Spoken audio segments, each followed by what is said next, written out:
Hello everyone, I'm Andy, I'm Mark. and we're a day early. I don't know if we're Well, going to tell you why. Not for you, but for me, we're a day early. Mark seems to have a dildo in the background. In fact, I think it was one that you recommended to me. It's a Microsoft something joystick. The Microsoft ass tickler. That In was... fact, you know, I only used that for about 3 days. You convinced me to bloody sign up to that Microsoft Flight Simulator. No, you wanted to. You wanted to, and I said there's no point unless you have a joystick. Yeah, so I buy that joystick, I use it for 3 days, get bored of gaming, and it's sat on that shelf ever since. Not my fault.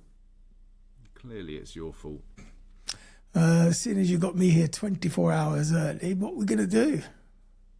I don't know. I'm just looking at the upload thing, or I don't have to worry about that. No, don't worry about that. No, well, there's not... Well, so I say there's not much going on. There's a whole heap of shit going on. You've got Belfast going on. Yeah, I was going to say we've got plenty going on. We've got beheadings in Belfast.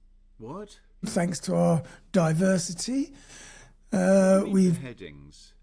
The guy tried to cut the fella's head off. Look, I mean, you know, I heard that there were videos circulating. Why would anybody want to look at something like that? It's just horrific. Well, it's not a case of why do they want to look at it. It's why do they fucking do it in the first place. Fucking savages. Well, what do you mean? Well, let's not get off to the wrong... What do you mean, fucking savages? Who are you referring to? The guy who tried to cut the other one's head off. Well, I assume he has mental health issues. Oh, of course he has, because you're left wing. And The why fact did that you he's... use the word The fact that plural? he comes from Sudan and he's just recently arrived has got nothing to do with it. But why did you say savages? Because they all do it, don't they? They all run around This machete is going to be a wielding. ridiculously short podcast. I mean, Now, really, Andy, in this world, the you've got to other be so thing- careful. Well, no one's going to try and chop my head off because no one knows where I live. Well, I might be releasing the address and postcode by The end of Andy this video, files. so they can put you straight. The other thing that's going on, of course, is Trump got roundly booed at an American game. And to cover up his embarrassment, they played a cheering applause track for 10 seconds longer than the booing went on. But it didn't help. He still fell asleep halfway through the game, live on TV, as usual. What is the point of him? I mean, surely even the people who are controlling him, the people who put him there to do this fucking whatever it is he's supposed to be doing, must see by now that his batteries have run out. He's got nothing left. No, but the thing is that I think that all of these people, they're so far down the rabbit hole that there is no escape for them. They have to just keep going. They can't throw their hands up in the air and say, all right, he's a lunatic. They just have to keep going. No, they don't. Yeah, well, they are keeping on going. That's the whole point. They don't actually have to keep going. They would get a lot more respect if they turned around and said, fuck this. No, I believe you're wrong. I think that there are still vast swathes of Republican voters who believe they're all doing a fantastic job. Sleeping alive on TV on a regular basis. I mean, this is more embarrassing than Biden shaking hands with a potted plant. What was that?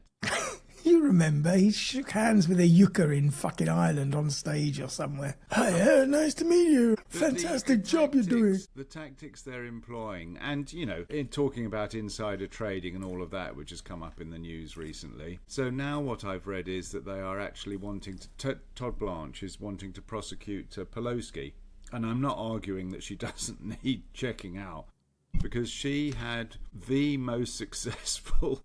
equity portfolio in the history of equity portfolios. You know, she outperformed Warren Buffett by a factor of 5 or something. So it's all going on. But obviously, Trump and his family have it down to a fine art. But to deflect from their outright corruption, they are now digging up Pelosi.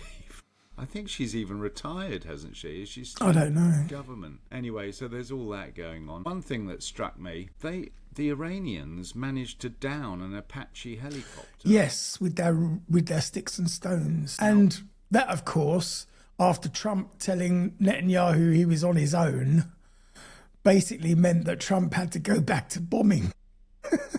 Well, I'll tell you what, it's a bit of a challenge to shoot down an Apache helicopter. That is not easy.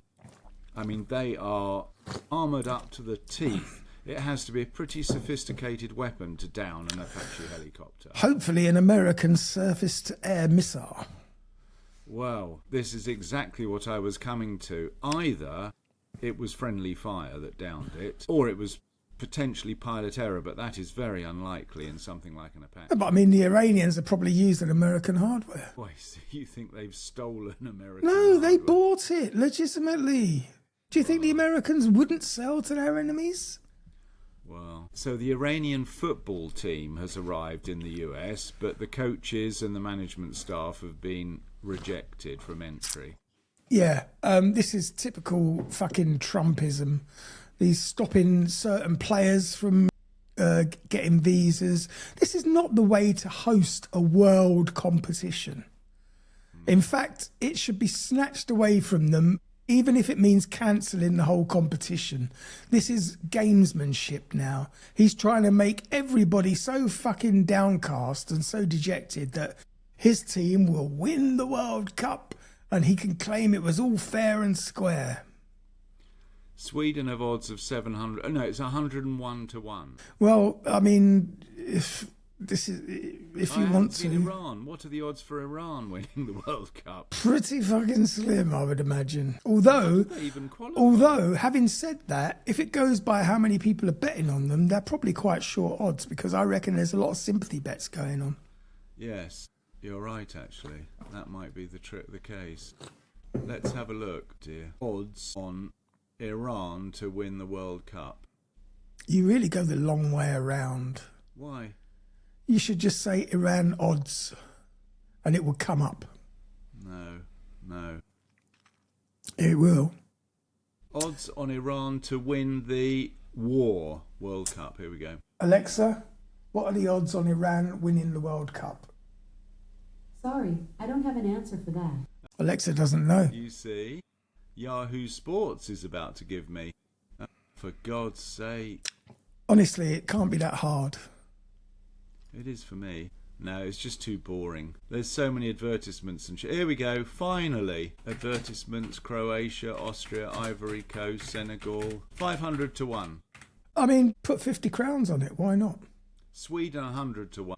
England, I don't know what this means. What's an odd where it's plus 450? What does that mean?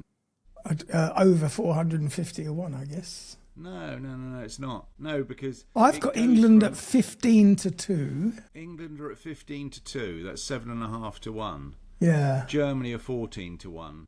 Go for Qatar at 2,000 to 1. I've got Iran at 500 to 1. Yeah. The other thing that's going on, you know, this UFC fighting thing, malarkey at the White House. Yeah. Apparently, a lot of the fighters are refusing to fight. Good on them. Because firstly, he couldn't even get anyone to sing. No, he hasn't got anybody to sing. But what they're worried about is it can be hot. Can you imagine if they all get hot and sweaty? Well, they're going to get hot and sweaty, aren't they? Because acting is hard. No. Well, I say no. UFC, that's quite full on. That's actually people hitting each other. It's not dancing. There's a little bit of acting going on. It's like the World Wrestling Federation. No, I don't think it is, actually. Hulk Hogan. You're telling me he's a fighter, not an actor? No, I'm saying he is an actor, but he was this And don't you remember, it's whoever used to head up the World Wrestling Federation, she's now the Secretary of Education for the United States of America. There was a piece I read in the paper yesterday or the day before about the... What? He was not the education, but he was the something secretary, energy secretary, and he was talking about solar power and why America wasn't using it, and he didn't have a clue what it was. Yeah. He said something about, the sun just doesn't come out enough. It's like, we don't get enough sun. He's obviously... And he's must have been to Texas. I mean, let's face it, Trump did when he mentioned that they should send a man to the sun, and someone pointed out that the rocket would burn up long before it got anywhere near it. Trump's answer to that was, we'd obviously send it at... He didn't. He didn't say that. He fucking did, and if he didn't, he should have. You're making that up. That's fake news. You're resorting to fake news. It's all fake news.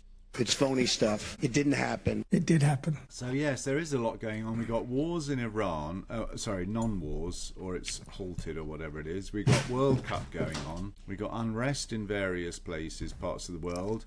I think that Nigel Farage is still... No, he's put his head back above the parapet since the Belfast thing. Oh, I see, just to stir a bit of trouble. And Tommy Robinson also has proposed a ton of protests regarding Belfast. Yeah. You can see that point. No wonder the people of Belfast are upset, because it's not the first time this has happened. And nothing comes of it. It's like, you know, they're being butchered in the streets and they're not happy. Yeah, you see, this is where your language becomes so questionable. They are being butchered. That's how they see it. That's how they see it. It's one incident. It's one incident now, but it's been incidents before that are also one incident. In Belfast, where white people were killing each other. Don't you remember that? Mark, it's not the first time that one of their recently arrived guests has caused mayhem. No, I'm not disputing that's reality, but I don't think it justifies marches and things, which is just basically... Well, what do you think it should? They should just be accepting of it. No, is that fine? Don't be ridiculous. They should follow the legal processes that are available regardless of your skin The guy's colour. sitting in the middle of the street with his knife in the air, licking his lips that are covered in blood and grinning.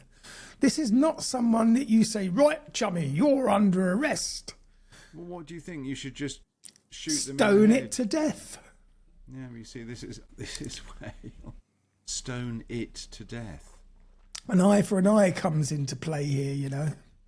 Why? There are some things that are unacceptable, and this is one of them. What else do you find unacceptable, Andy, in your world? Being told a day early that I'm late for a recording. Absolutely unacceptable. Yeah. Anyway, is there any good news, I hear you asking? I don't know, actually. Is there any good news? Not in the current bun that I can see. I tried to actually go on to The Sun in the 10 minutes that you kept me waiting for this podcast thing. Yeah. And you have to pay something. Yeah, you can read the free online version, but they do keep popping up, support us. Every time you click, you'll get that pop-up, and you have to just say, nope, So I gave up. nope. Mick Jagger actually did an impromptu gig in a pub with an Irish band. He just joined them on stage for an Irish folk song. But, honestly, it was pretty poor. I was going to say, if he's 70, what did we discover he was? 78? 82. I mean, what do you expect? I mean, so what does he expect of his voice at 82? Well, I mean, the thing is, he sounds exactly the same. He just wasn't that tuneful. I don't think he was either, he didn't know the song that well, or he just doesn't really sing in tune. What do you mean? You actually saw the recording of this, did you? Yeah. Really? Yeah. You thought, oh, I'll click on that and listen to 82-year-old Mick Jagger singing in an Irish pub? Yes, because funnily enough, I thought it might be something to talk about on my podcast. On your podcast? Your language Here we go. this morning is pretty incendiary, Andy. Anyway, your old school friend, Rolf Harris, apparently he recited poems as he assaulted 14-year-old girls. What sort of poetry, dare I ask? I did not click on that particular story, so I couldn't tell you. Is he dead? He is dead. Katy Perry, after 10 years with Orlando Bloom, is now webbed up and in love with Premier Trudeau of Canada. He's not anymore, though, is he? I saw that. No, he's a former Canadian Prime Minister. Yeah, exactly. Pierre Trudeau, is it? Is it Pierre Trudeau? I don't know. Anyway, yeah, I saw that. I don't know what the sensational element of that. I don't know. Katy Perry, do I know her? She's a singer. You would have heard one or two of her songs. She was famously together with Russell Brand for a while. Oh, that's right, yes. I think they're married even. Now I'm going to fall into your category now after this next comment. I still can't quite believe that Lewis Hamilton is together with Kim Kardashian. Do you know what? I can, and I don't think it will be long before Hamilton is blanked by every other racing driver. Apparently, she treats the Formula One grid as if it's her own home turf, ignores everybody, does not socialise with the other wives and girlfriends, and just walks around with a 50-strong entourage shoving everybody out of the way. It's not going to go down well. That's a very tight-knit community. Yeah, I have to say I'm disappointed because she is sort of contrary to all of the what I associate Lewis. You know, I always thought him as a reasonably level-headed individual. Yeah, he was woke and everything. You should have loved him. No, I mean, you know, he does do good things, and Kim Kardashian is just a media, whatever you call it, freak. We called him media whore. So why he would be together with her, I don't understand. And unfortunately, you are exactly right in that all of the evidence that's presented when she's around him in Formula One is exactly as you describe. Yep, it's not going to go well. But what's the And of course, attraction? I mean, of course, he'll be the victim in it. What do you mean? Why is everyone so mean to me? I don't understand it. Oh, Well, I see. look at what you're doing, buddy. Anyway, let's forget present day because it's boring and depressing. Let's go back in time to much happier times. The thing is that you never come up with happy stories that happen in I the have a past. great happy story. Something was invented on this day. 92 of this year, of this day, 1692, the first of the Salem witch trial victims was put to death. We haven't She done was- a witch trial in a long time. Bridget Bishop. She was the first victim of the Salem witch trials, and she was hanged, accused of being a witch by a group of girls in town. Bishop fuckers. Bishop protested her innocence, but was found guilty at trial. And ultimately, a further 19 accused witches, faced a similar fate before the Salem witch trials finally ended in 1693. It only went on for a year. No. Yeah, Our story was much longer than a year, surely. it felt like it. When were the Mora witch trials? They were earlier, if I remember correctly. Yeah, we started it, apparently. Benjamin Franklin in 1752, Not the American president, Benjamin Franklin. the one and only. I think he's the one on the $100 bill, isn't he? I was just going to say, yeah, isn't he on a money thing at the moment? He flew a kite in a thunderstorm to explore the connection between lightning and electricity. Smart lad. And what happened to him? Well, obviously he didn't die, otherwise that would have been a story. Franklin found there was indeed a connection when he was able to draw an electrical charge into a Leyden jar. What is a Leyden jar? It's a jar for capturing electrical charges. Now, do you know the name Amelia Dyer? Amelia Dyer. She was She's the a- predecessor to Amelia Die Hart. Or Danny Dyer's great-grandmother. But she was a fierce-looking woman. And in the year of 1896, she was executed at Newgate Prison in Londinium, England, at the age of 59 or 60. Nobody's really sure. What did And she was a serial killer who operated over a 30-year period, who was placing ads in newspapers offering to adopt unwanted children in exchange for money. And once she had them, she killed them and kept the money. I think I actually did an episode that included her about the adoption scandals on Murdery Bits. Right, so that's not a happy story, yeah. In 1944, Indians were massacred at Oradour-sur-Glane. Massacred? 2 were killed by Nazis in France during World War II. allegedly seeking retribution for a kidnapped comrade. A group of SS troops separated the village's men and women into a barn and a church, respectively, and then burned and shot them to death. 642. Also not a good news story. But then you won't like my last one. God, what is it? In Body 1912, 1912. you know, 8 people are found bludgeoned to death in Visilka, Iowa. The victims, 6 members of the Moore family and 2 of their guests, have been killed with an axe. And although police considered several suspects, the so-called Villisca axe murders remain unsolved to this very day. Well, I imagine the perpetrator is no longer around. Unless he did it while he was really, really young. Sorry, what date? 1912, I thought you said. It was 116 years ago, or 114 years ago. I wonder Anyway, how that's many what happened. People go to their graves holding such secrets. Well, why not? It's not like, what's the point of not keeping it secret? Then you're just rubbish at keeping secrets. No, but you see what I mean? I mean, anybody who believes in sort of an afterlife...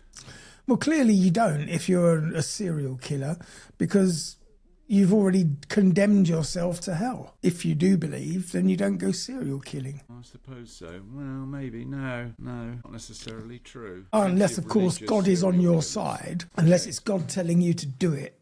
Exactly. Yeah, love your neighbour, except him over there. Kill him. Yeah. Okay, God, I'm on it. So that's Wow. it, is it? That's the good news. Just had a body count before we've even started this bloody podcast. Well, you know, unfortunately, newsworthy stuff is usually not good news. Yeah, well, that's what I was going to say, that, you know, news, it always is so... I mean, of course, good news doesn't sell. It's as simple as that. No one's interested. I don't quite understand. What is the psychology of that? Why is it people respond so much more interested in bad news stories? Is it because it makes their life look better? I think it's because we all love a bit of gossip. We seem to have a little technical hitch. Why?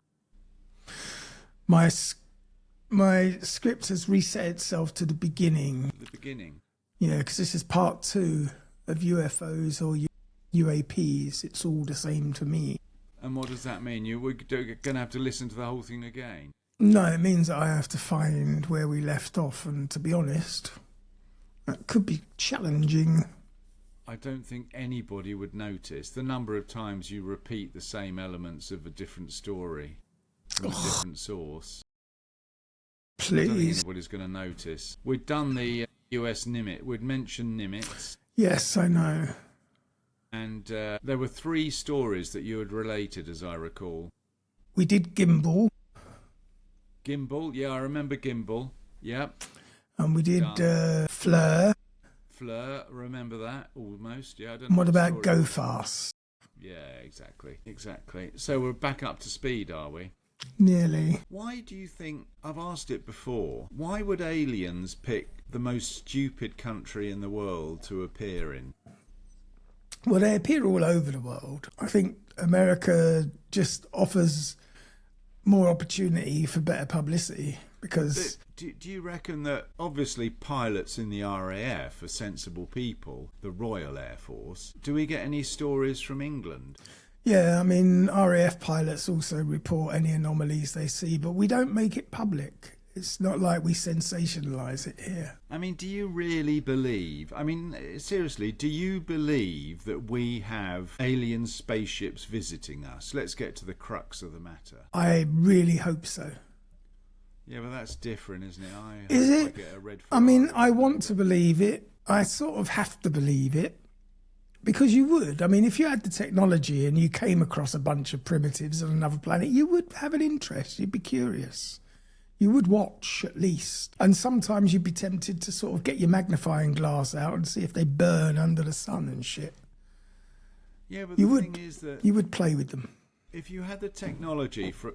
Because they'd have to come from a bloody long way away, that's for sure. Yeah. They're not like round the corner. They're so the other side of some distant galaxy. Yeah, Otherwise but- we'd know something about Yeah, it. but, you know, they're probably looking for some kind of resource. They're not here just on the off chance.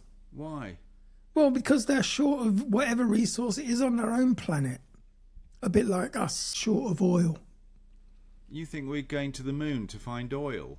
We're not going to the moon. Get that out of your head. Ridiculous. What do you mean? NASA have just announced the new crew. They're on their way in a couple of weeks. Are they going to actually land on the moon this time? No, I think that's 2028, landing on the moon. Or is it 2027? It's just nonsense. Because apparently by 2032, we've got a city-sized moon base up there. So why don't they just start taking up bags of cement now? Get those foundations laid. Do you think you can apply for a job as a construction worker on the moon?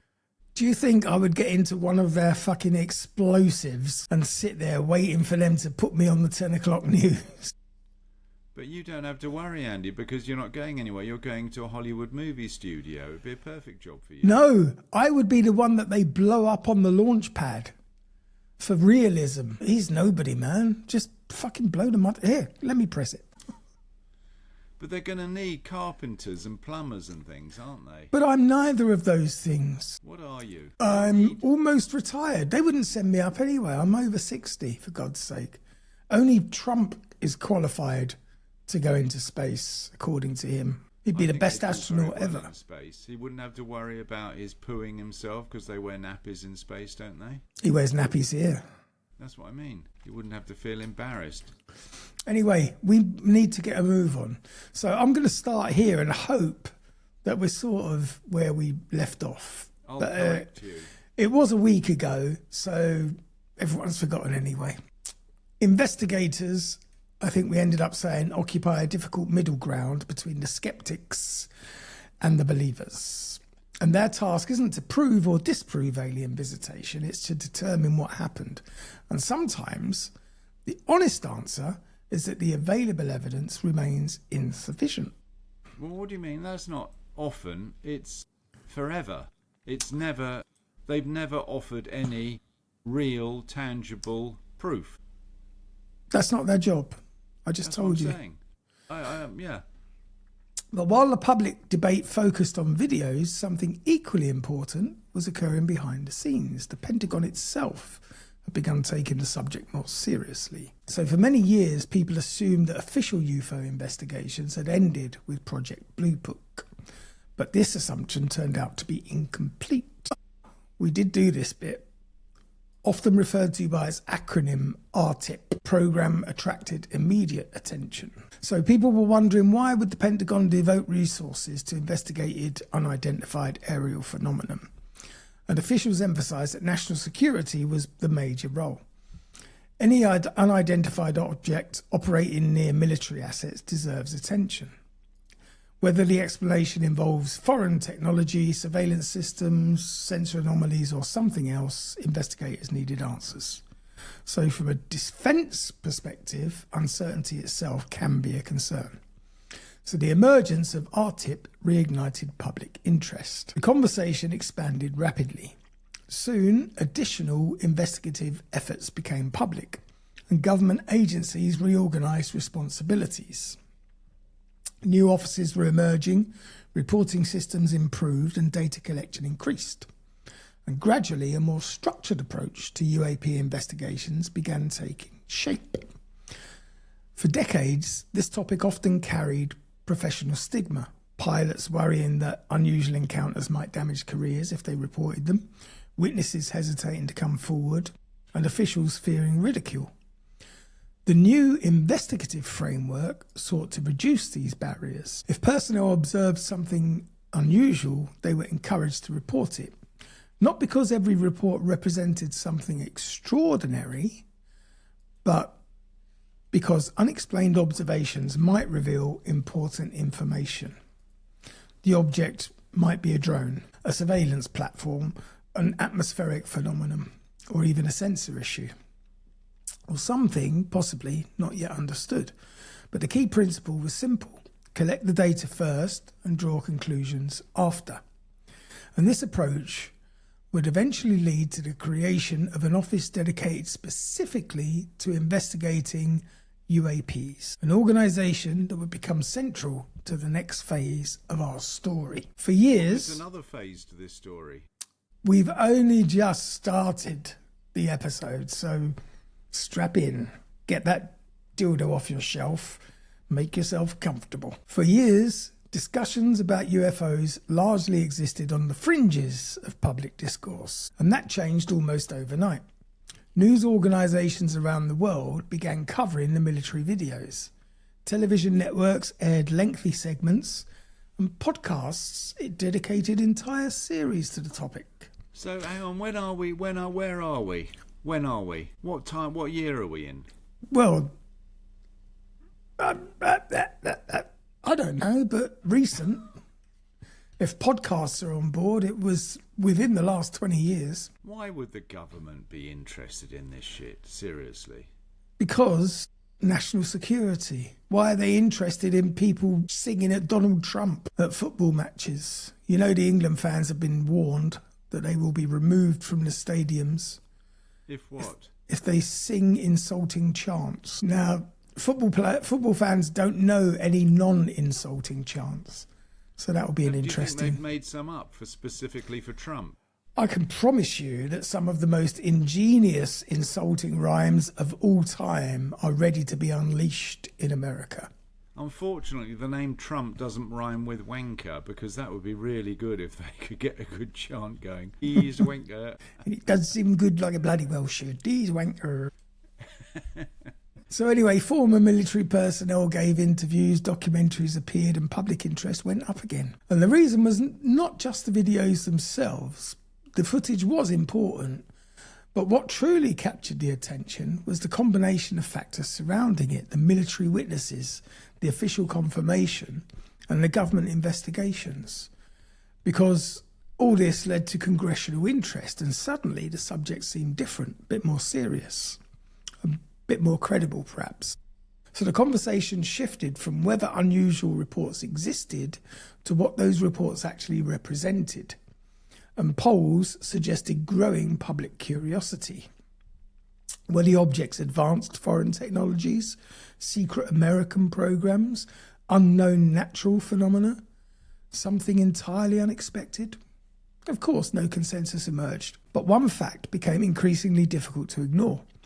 Military personnel were reporting encounters with unidentified objects more frequently than many people realised. And government agencies were now acknowledging that reality publicly. And as more information emerged, attention turned toward the individuals who had actually witnessed these events: the pilots, the radar operators, and the intelligence personnel. People whose first-hand experiences formed the foundation of the modern UAP debate. And their stories would become the next chapter in an unfolding mystery.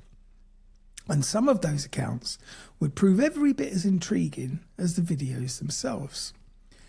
When discussing unidentified aerial phenomena, attention often gravitates towards videos, radar traces, and official documents. But behind every data point is a person. Individuals who were present when something unusual occurred, and their experiences from the human foundation of the entire UAP debate. Among the most frequently cited witnesses are Navy pilots, highly trained professionals who operate in some of the most demanding environments in aviation. Their job requires precision, split-second decision-making. Yeah, this is all bollocks. I told you before. Sorry? Navy pilots are in the air for what? 100 hours. Commercial pilots are in the air for 1 million hours. So why is it Navy pilots get singled out as the bloody experts in UAP sightings? Well, because if they do have a UAP sighting, they are in a position to track it and follow it. Whereas a commercial air pilot says, isn't. What? No, an airline pilot looks out the window and says, what the fuck is that? I don't know, but we're coming into land in 2 hours. Yeah, and radio control says what? Take your 400 passengers and follow that fucking car? Well, they don't follow them. The jets Of course they do. What do you think they do? Well, it's like a bloody car chase, is it, these things? If they can keep up, they can. They will. Navy pilot special expert. Well, you're in a foul mood this morning. It was you When that such started individuals report something unexpected, it tends to carry weight with some people, obviously not with you. Not because they're infallible, but because their training equips them to recognise known aircraft behaviour with a high degree of confidence, unlike commercial pilots. But why Navy pilots? Why not Air Force pilots? Surely they're even Because better Navy trained. pilots are out at sea where a lot of this stuff happens. A lot of these sightings are not overland. What, you think these UFOs, they dive underwater? There is a very strong theory that there are UFO bases underwater, and indeed in the centre of our hollow Earth. Now, Commander David Fravor, who, if you remember, his encounter during the 2004 Nimitz incident became widely known, has repeatedly described seeing an object that didn't match any conventional aircraft that he recognised. Other pilots involved in similar operations have described objects performing manoeuvres that appeared unusual at the time, and some reports describe rapid acceleration.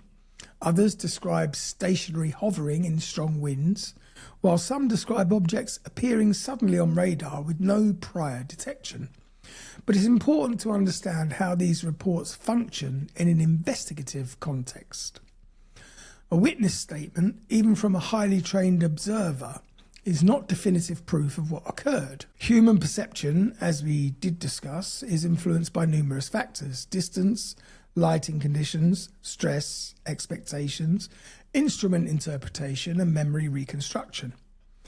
Even experienced observers can misinterpret unfamiliar phenomena. But I thought This these is not people a were criticism. experts. These are Navy pilots, for Christ's sake. They know This is how to interpret the signals. This is not a criticism of their credibility. It is a reflection of the inherent complexity of real-world observation. Radar operators provide another important perspective. Unlike pilots who observe visually while operating aircraft, radar personnel interpret electronic signals, and their view of events is mediated through instruments. They may see contacts appear, disappear, or move in ways that seem unusual. During the Nimitz incident, for instance, operators aboard the Princeton reportedly tracked multiple objects exhibiting unusual behaviour. And these observations... Was that recorded, by the way? Probably. Can we actually see? We must be able to see a trace of the Nimitz. I'm fairly trace. sure that there's footage out there. You could probably just type in USS Nimitz video. These observations contributed to the decision to investigate visually. In modern aviation environments, radar systems are fairly highly sophisticated, but they're not immune to error, and you can get false returns. Signal interference can It was just distort a mistake, readings. then. It was all just a mistake. Software anomalies can produce... You're such hard work sometimes. Distinguishing between genuine targets and system errors is a central challenge in radar interpretation. But despite these limitations, the combination of radar and visual confirmation in certain cases makes the reports more compelling than either source alone. When multiple independent systems appear to detect something unusual, investigators then begin to take notice. But still, even correlation doesn't guarantee accuracy.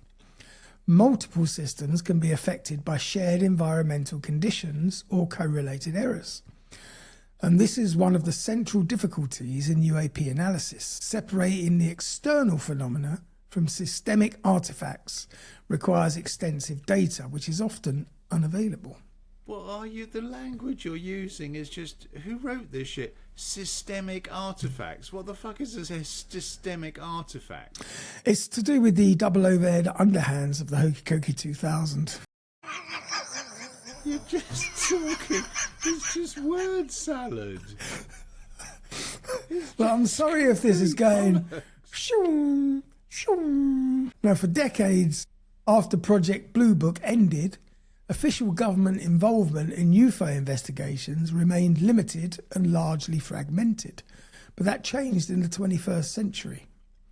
The establishment of RTIP marked a turning point. Although initially low profile, the programme signalled renewed interest in collecting and analysing reports. Officials involved in these efforts emphasised a key principle.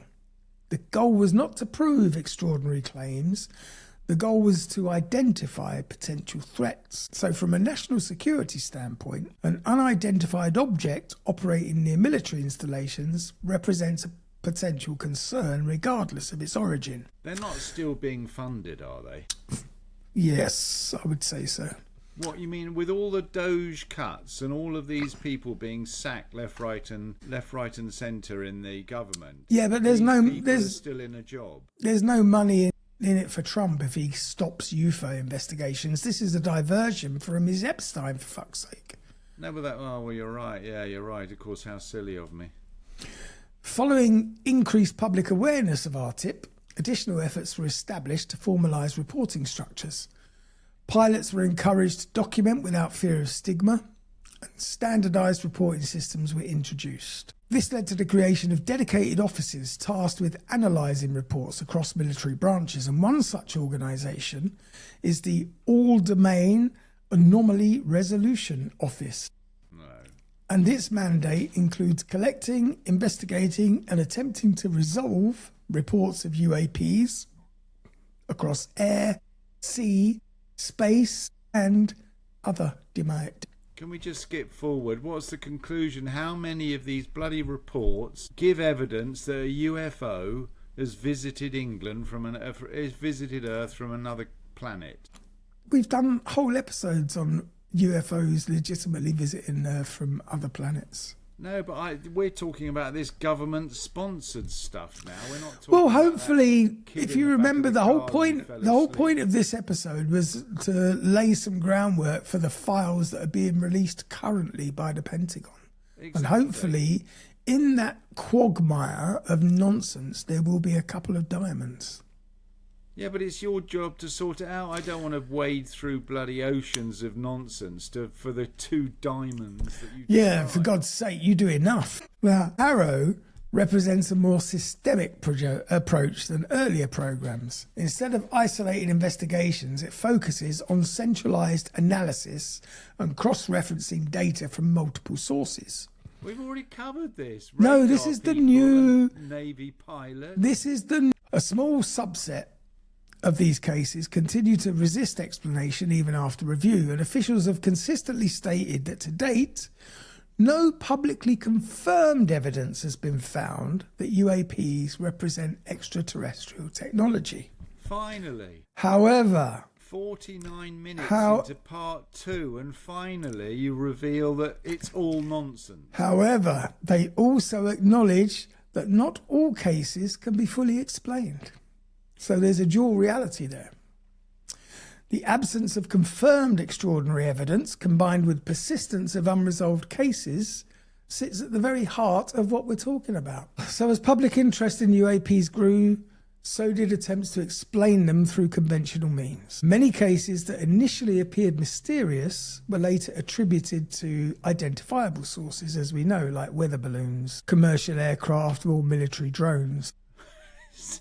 So what you're saying is this new organisation, Arrow, sets off to investigate multiple sources of sensors, Navy pilots, experts in their field, and the conclusion is often that it was an airliner or it was a weather balloon. Yeah, but this is just lazy. This is lazy committee work, isn't it? It's just it's like something. It's like the COVID inquiry, which costs, I don't know, I heard yesterday it was the most expensive inquiry ever held, and nobody's going to hear the results. And the woman who chaired that inquiry has made £1 million out of it. What are we talking about now? I'm just saying that these committees, these organisations are set up, and basically they throw money at them. They don't expect results. It's mostly for show. They certainly don't know how to investigate. So when you contacted Arrow for content in this programme, how did they respond? Hello, Arrow, highly secret American government agency. Can I help you? How do you think they fucking responded? I mean, it's just ridiculous saying that they set up this special organisation and they conclude, even occasionally, it was a weather balloon. But that's what you're going to expect from every fucking government, because they're not going to tell you anything that they don't have to. So these explanations are not speculative, allegedly. In many cases, they successfully account for reported observations, but not every case has been conclusively resolved. Some lack sufficient data, and others still involve conflicting accounts. And there are others that depend on classified information that isn't publicly available. And this creates the gap between what is known and what is publicly verifiable. And within that gap, uncertainty exists. Skeptical analysts often emphasize the importance of data quality, because without precise measurement of distance, speed and size, it becomes really difficult to draw reliable conclusions about observed objects. You see, this is what I find completely absurd. Are you telling me that with all the modern technology, you got bloody weapons targeting systems that can shoot missiles 1,000 miles away into the bedroom window of God knows who, and what you're saying is you can't determine the speed, direction and distance? Well, you told me that it was really surprising that the Iranians brought down an Apache helicopter because of all the systems that it has to defend itself. Yes. So why are you surprised then that they can't track a UFO as accurately as they'd like to be able to? There's no comparison whatsoever. I'm arguing that if you can't track an Apache helicopter, what chance have you got with a UFO that travels at half the speed of light? What do you mean? They did track it because they shot it down. Yes, but that was an unusual occurrence. Normally they wouldn't be able to, you say. No, I'm saying they can. That's exactly the point. You can track these things accurately. Anyway, a camera system... You can't just ignore my comments when they're completely contradicting the total lack of logic in what you're saying. I might as well not be here.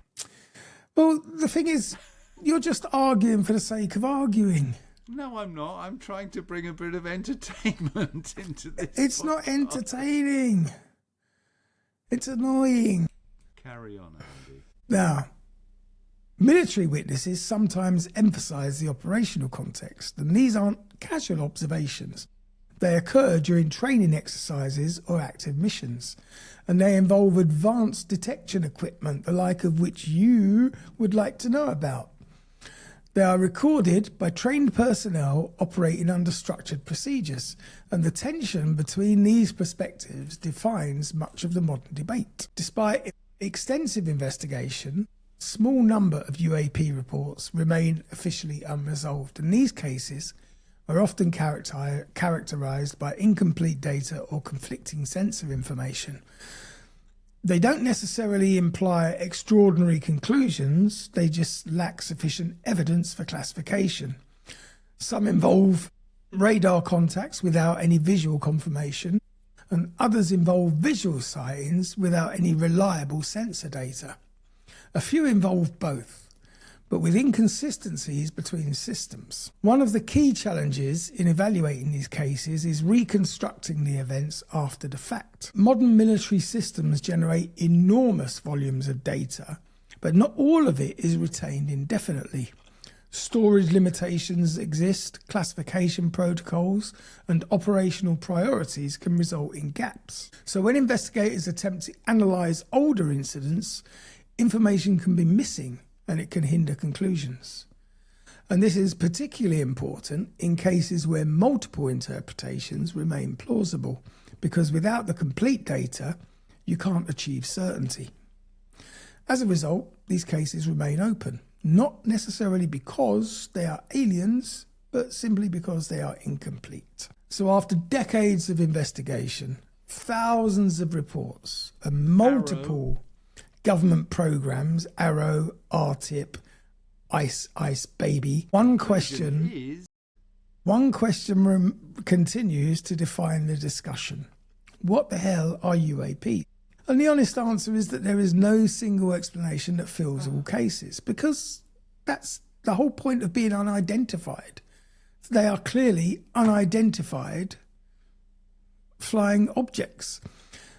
Some could be misinterpretations, some remain uncertain due to lack of data, but uncertainty is not evidence of one thing or the other. Scientific investigation requires careful separation of observation from interpretation. It requires resisting the temptation to fill the gaps with assumptions, and it requires acknowledging the limits of available information. The Pentagon's UAP investigations reflect this reality. They document what has been observed, they attempt to categorize it, they resolve what can be resolved, and they leave open what can't. So, looking upwards, the sky has always inspired questions. For ancient civilizations, it was a realm of gods and omens. For early aviators, it was a frontier of exploration. For modern military forces, it's a domain of surveillance, defence, and increasing technological complexity. But today, it's also a subject of scientific and governmental scrutiny in ways that are still evolving. The Pentagon UFO files do not provide yet any final answers. They provide fragments, pieces of a larger puzzle that is still incomplete. And some will see in these fragments evidence of extraordinary possibilities, like me. Others will see the predictable limitations of perception and technology, like you. Both perspectives engage with the same underlying reality. Something is being seen and observed, sometimes clearly, sometimes ambiguously, and sometimes not at all. And while many cases may eventually be explained, others will remain open simply because the evidence is not yet sufficient. So in the end, the story of UAPs is not just about what is in the sky, it's about how we observe and interpret it, and how we decide what counts as known or unknown. The Pentagon files remind us all of something fundamental. Even in an age of advanced sensors, global surveillance and powerful computing systems, the world is still capable of producing moments that resist immediate explanation. And when that happens, we're left with the same simple question that has followed humanity for generations. Not what we want to see, but what is actually there. Behind the public discussion of UAPs is a process that is far more procedural than most people assume. Military and intelligence investigations follow structured steps. They collect reports, verify sources, and cross-reference sensor data. This approach is important because most reported UAP cases do not remain unexplained for long. Once sufficient data is available, analysts can often identify the cause. In many cases, once these factors are accounted for, the anomaly disappears. However, there is a smaller category of cases where resolution is not immediate. And these are typically not more dramatic, they're just simply incomplete. And this lack of completeness is often the primary reason a case remains open, not because it's extraordinary, but because it cannot be fully reconstructed. The 2004 Nimitz incident remains one of the most discussed UAP events because it includes multiple forms of observation, visual sightings from the pilots, radar tracking from the Princeton, and infrared video recorded by onboard aircraft systems. And each of these data sources provides partial information, but none provides a complete picture on its own. Commander Fravor's visual encounter described an object with no visible wings, exhaust or control surfaces. Radar operators tracked unusual movement patterns before and after and during the incident. However, when analysing such cases, investigators must consider alternative explanations. Infrared systems depend heavily on contrast. Visual perception at distance can distort size or motion. And because of these limitations, the Nimitz case remains formally unresolved in public documentation. Not because it demonstrates unknown technology, but because not all variables can be independently verified with available data. It's an example of how multiple imperfect data streams can create a coherent but still uncertain narrative. Now, if you read between the lines of that, you've got a whole set of witnesses from the Princeton, the Nimitz, and up in the air who are all telling you what they're seeing, but the investigative committee is saying, oh, it's not enough evidence. We're not happy. So they're basically covering up whatever conclusions can be drawn from that by claiming that they need more data. Well, what do you think the conclusion is? That they're out there. The FLIR, gimbal and go fast videos are often discussed together, but they represent different types of sensor recordings under different conditions. FLIR shows a distant object tracked by infrared. Gimbal shows an object with apparent rotation. The go fast video shows a low altitude object over water, but speed estimates depend heavily on assumptions about altitude and distance, which are not definitively established. In all three cases, the core limitation is the same: the absence of full contextual data. So this doesn't render the videos meaningless. They confirm that military sensors recorded objects that operators could not identify, but they do not by themselves establish extraordinary performance capabilities. And this distinction is central to how modern analysts interpret the footage. So basically, it seems like the committees and the organisations they set up to investigate are basically set up to form obstacles in the path of establishing that they did see a UFO. That's how it seems to me. What do you mean set up obstacles? They just want scientific evidence. No, but they've got eyewitness reports, they've got radar reports, and they've got infrared reports, and it's not enough. We need their parents, grandparents, and 3 other aliens to verify which planet they come to before we're willing to give them a visa. I think they need to improve the screening of these Navy pilots. I mean, if Tom Cruise can be a Navy pilot, anybody can be a bloody Navy pilot. Well, I'm not sure he can be a Navy pilot. So it's inconclusive, is what you're saying? Well, a key question in the UAP discussion is why certain cases remain open after years of analysis.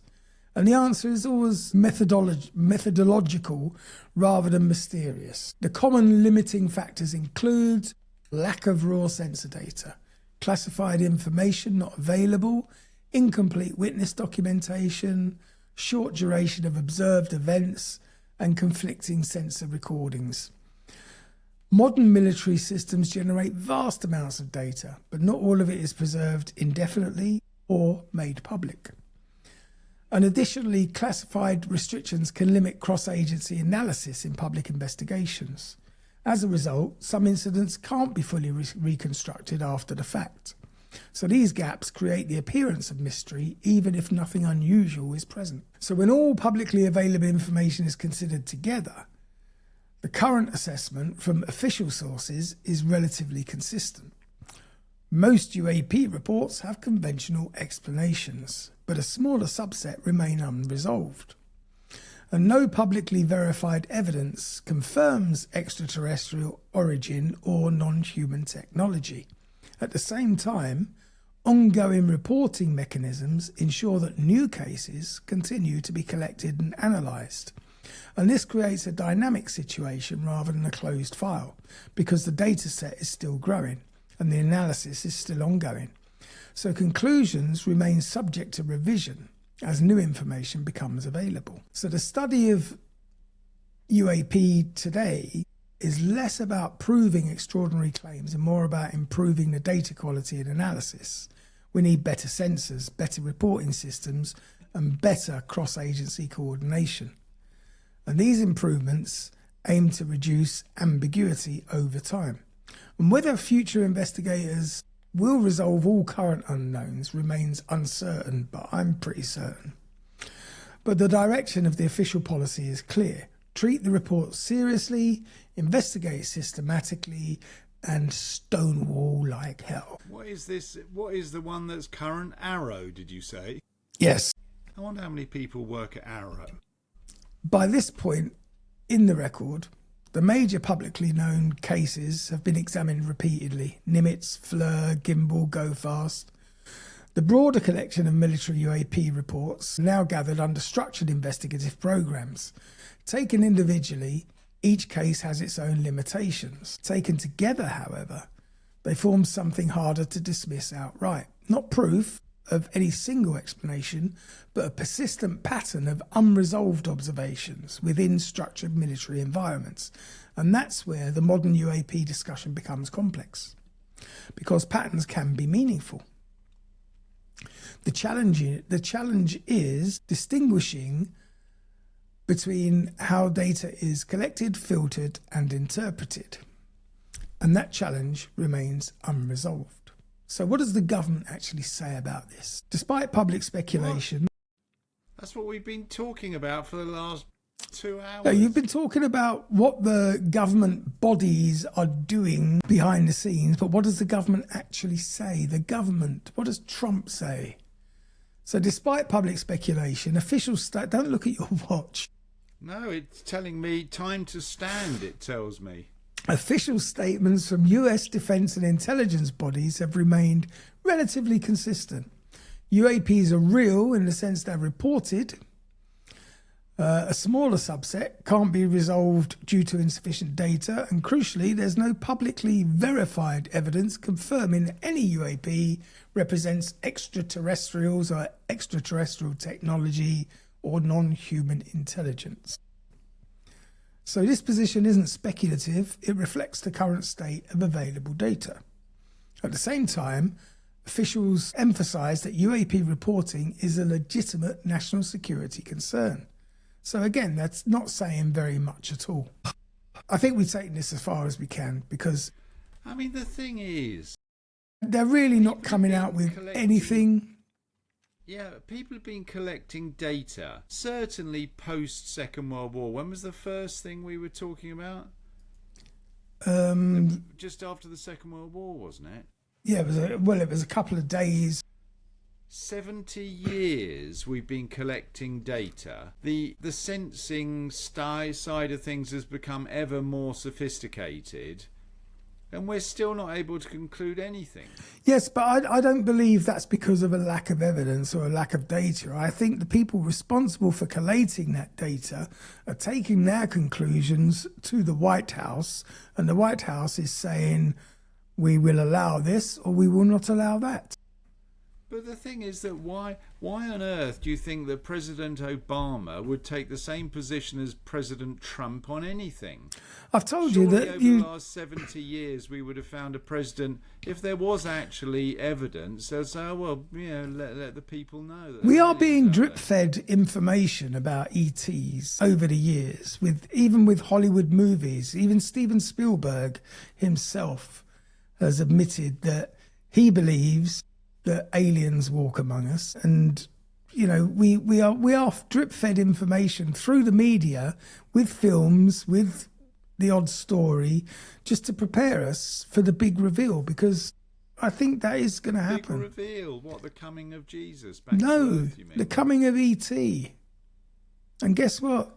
He ain't phoning home because he's moved in here. I mean, how can we have a two-part episode on that something brings us... that there is literally no conclusion about? Well, how can you have a conclusion until I can say, and ladies and gentlemen, here is Zob from the planet Zog. It's just not a thing, is it? Emphasis on the expertise of Navy pilots. Well, Navy pilots. I mean, this is not my words, because clearly Navy pilots ain't all that, otherwise they wouldn't get shot down by Iran. Anyway, this does bring us to the end of part 2. Actually, thank the Lord. Apache pilots are actually Army. They're not Navy. I wouldn't even know the difference. I would have thought an Apache pilot would be a Native American in a stolen helicopter. What? An Apache is a Native American tribe. I do. I wonder where they got the name from, Apache. They named them all after Native American tribes. Named what? All their helicopter. Their attack helicopters. Well, the Apache is pretty much the first attack helicopter. Get a list up of all the attack helicopter names and see how many relate to Native American tribes. I'll do it when I can finally break away from this. You know there's a Comanche out there? I don't think there's a helicopter called a Comanche, is there? Or a tank? Yeah, there's a tank. They've definitely plagiarised the names of Native American tribes. Anyway, thanks for listening, everyone. This, I think, was episode 248, so only 2 to go. Yep. To the big 250. Now, are you going to surprise us all on episode 250 with your highly entertaining look at the financial collapse of 2009? No, I don't think that's entertaining enough for the 250th episode. All right, well then I'll find something. We've got 2 episodes to go before that happens. No, we've got 1 to go before that happens. Sorry, 1 to go before it happens, yeah. Yeah. Yep. Okay, well, thanks for listening. Join us again, same time, same place next week for a... It's not part 3, is it? No. It's not part 3 of this. No. You've put me off my stride now, my vinegar stroke. Yeah, don't do anything stupid. I know, in fact, do something stupid. But just don't go pretending that you didn't see a UFO when you know damn well that you bloody well did. And if you work at the Pentagon, release the real stuff. Stop drip feeding us nonsense. Or release the Epstein files. Either one, we'll be happy. We'll get an episode out of it. In the meantime, have yourself a strange week and see you next Sunday. Or if you're a Patreon, we'll see you on Wednesday. And if you're not a Patreon, why not? Come on, buy us a coffee, buy us a beer. But if you do become a Patreon, do not do it through your Apple phone, because those thieving fuckers take 30% of everything you pledge to our show. Do they? They fucking do. Cheeky fucks. What have they ever done for our show? I don't know. Wankers. Anyway, bye for now. Cheerio.